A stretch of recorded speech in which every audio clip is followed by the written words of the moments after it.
um absurdo científico. Todos esses termos foram abolidos porque a ciência avançou. A ciência é um constante vir a ser.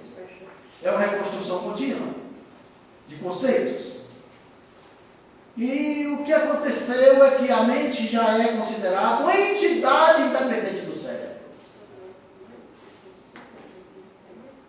O nosso cérebro é como um computador, a mente é o seu programador. Todo computador sofre ação de comando.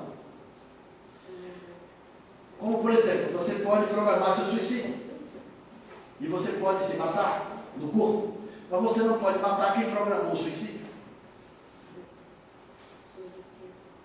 A mente está dentro do cérebro. Porque existe uma interação cérebro-mente. Os psiquiatras do mundo inteiro e os neurologistas do mundo inteiro já sabem que o cérebro não pensa. Nós tivemos a década do cérebro. Mais de 120 universidades se juntaram para estudar o cérebro. E a conclusão foi algumas ideias incríveis. Jamais o cérebro humano conseguirá explicar um dia como funciona o próprio cérebro humano. Porque atrás do cérebro tem a mente. O outro axioma é que o cérebro não pensa. O pensamento é que pensa pelo cérebro. Da mesma forma que não é o telefone que fala, a fala que fala pelo telefone. Existem pessoas com tumor no cérebro que continuam pensando. E existem pessoas com cérebro perfeito que estão internadas em clínicas e transtornadas mentais. Aliás, a palavra de ordem da psiquiatria agora é transtorno. As mulheres não precisam ter mais cuidado, porque as mulheres gostam de dizer, estou transtornada.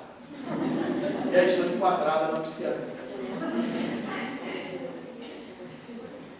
Há um psiquiatra materialista, eu não concordo com ele, que ele diz que mulher não fica doida, mulher piora. Acho isso um absurdo. Mas o que acontece é que essas percepções da mente remontam a uma coisa real. Se a parapsicologia fala que nós temos percepções extrasensoriais, sensório quer dizer corpo físico, extra quer dizer fora do corpo. Se a telepatia não pertence ao cérebro, se a vidência não pertence ao cérebro, se a clarividência não pertence ao cérebro, se a psicocinesia não pertence ao cérebro, e essas percepções existem fora do cérebro, quem garante que o cérebro morrendo tudo isso tem que morrer junto? Nós temos uma outra dimensão dentro de nós, que escapa à destruição do corpo. É sobre essa dimensão, sobre essa outra realidade que nós carregamos, sobre essa consciência sem corpos, que nós temos que colocar nossos olhares. Esse vai ser o objeto de pesquisa da ciência desse século. Nós estamos dentro da ciência tocando na ponta de um grande iceberg. E com o tempo isso vai se tornar uma grande percepção. Esse modelo de espaço tridimensional é absolutamente limitado. Com a dimensão do tempo, nós já descobrimos que existe outra dimensão além do espaço e do tempo. Existe o espaço polidimensional, onde as nossas dimensões estão contidas, e uma outra realidade é existente. Para entendermos bem como esses fenômenos existem, é preciso entender a natureza mecânica da dimensão do espaço-tempo. Tudo na vida tem três dimensões, da vida física, da percepção dos sentidos. Mas vamos raciocinar. Como os espíritos conseguem interferir de maneira estranha?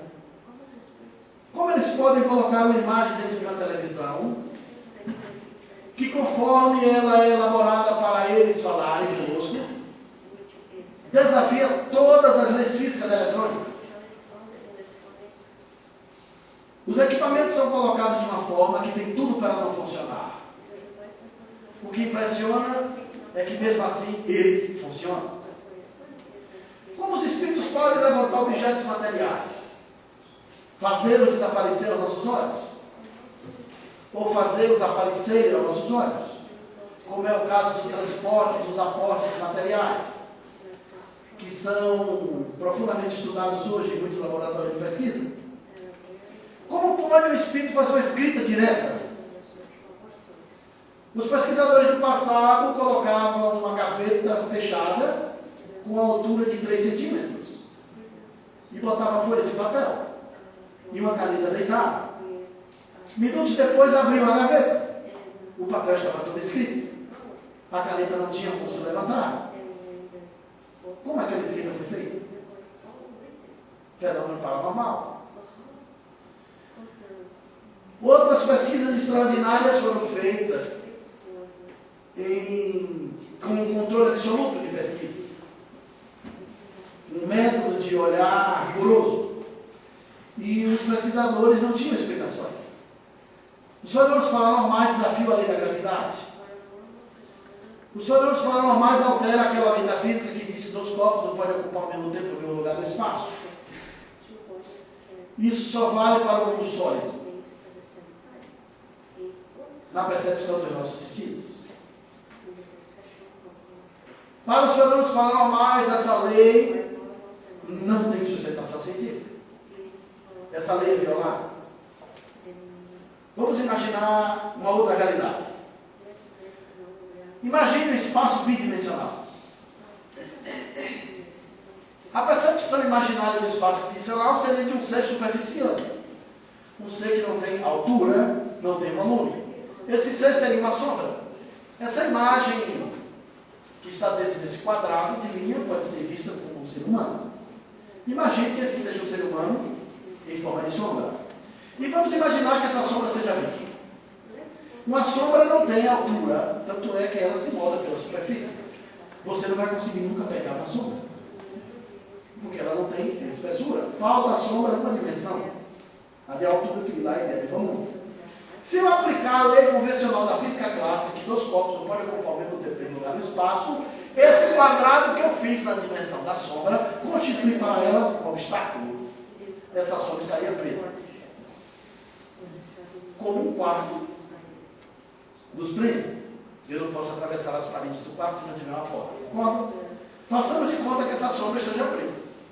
Se eu apanhar, por exemplo, esse copo e for lá naquela área vazia e colocar o fundo desse copo, a sombra não sabe como esse copo chegou lá. Porque eu levei esse copo com uma dimensão que a sombra nem sabe sequer que existe. A dimensão da altura, aonde ela não habita.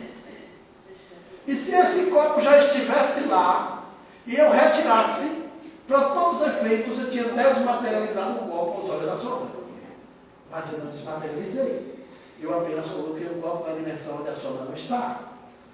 Portanto, senhoras e senhores, os espíritos, as consciências em corpos, estão para nós, como nós estamos para uma sombra. Eles existem no espaço polidimensional. Em uma outra dimensão que a nossa dimensão sólida material não habita.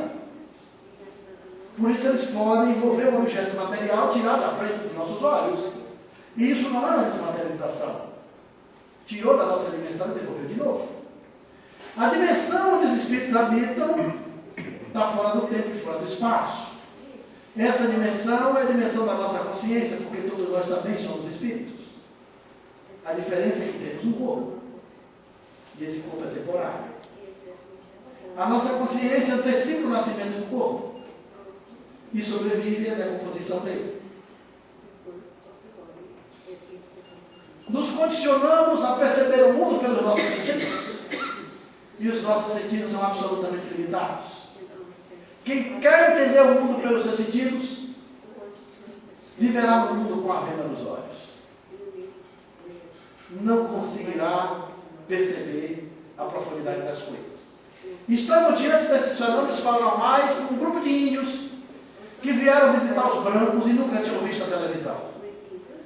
E eles voltaram maravilhados para casa, reuniram os caciques mais velhos, os homens mais idosos, e queriam entender como é que o homem branco fazia para ficar pequeno, para entrar na caixa de luz. Os pressupostos do livro estavam errados. Às vezes a gente quer entender fenômeno paranormal pelos pressupostos dos nossos sentidos. Não vamos compreendê-los. Para entendermos transcomunicação instrumental, temos que nos afastar dos sentidos. Temos que fazer um afastamento dos sentidos. Da mesma forma que para ver que a Terra que gira em torno do Sol, nós temos que ter uma distância de observação para dar lógica a essa percepção.